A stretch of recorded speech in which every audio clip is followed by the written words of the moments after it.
ఏంటంటే ఎవరైనా విద్యార్థులు మీకు నెగిటివ్ ప్రెషర్ ఉన్నప్పుడు స్కూల్ బంక్ కొట్టి సినిమాకి పోవడం, సినిమా చూడడం అనేది ఎంటర్టైన్మెంట్లో అప్పుడప్పుడు ఓకే. కానీ క్లాస్ రూమ్ బంక్ కొట్టిపోవడం గుడా బేడా?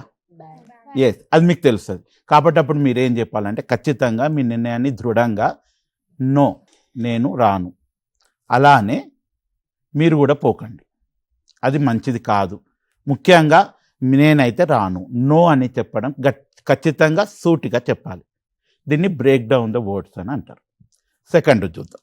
సెకండ్ మనకు ద బెటర్ ఆల్టర్నేటివ్, రైట్? కొందరు ఇట్లా డైరెక్ట్ పిల్లలు, కొందరు ఖచ్చితంగా చెప్పేవాళ్ళు ఉంటారు, కొందరు మొహమాటం ఉంటుంది కదా, కొందరు సబ్మిసివ్గా ఉంటారు, కొందరు అసర్టివ్గా కూడా ఉంటారు. అయితే అందరూ గట్టిగా నో అని చెప్పలేరు.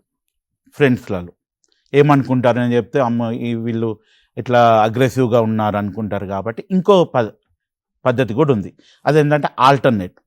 ఫర్ ఎగ్జాంపుల్ ఏదన్నా నెగిటివ్ ఫీడ్బ్యాక్ ప్రెజర్ ఉన్నప్పుడు అది చేయడం మంచిది కాదు. ఫర్ ఎగ్జాంపుల్ నైట్ పార్టీకి పోదామని అంటారు ఫ్రెండ్స్, స్కూల్ అయిపోయాక ఇంటికి పోకుండా ఎక్కడైనా బయటికి పోయి వద్దాం అని అన్నారు అనుకోండి, అది కరెక్ట్ కాదు. కాబట్టి ఏమవుతుందంటే అక్కడికి పోవడం వద్దు, అది కరెక్ట్ కాదు.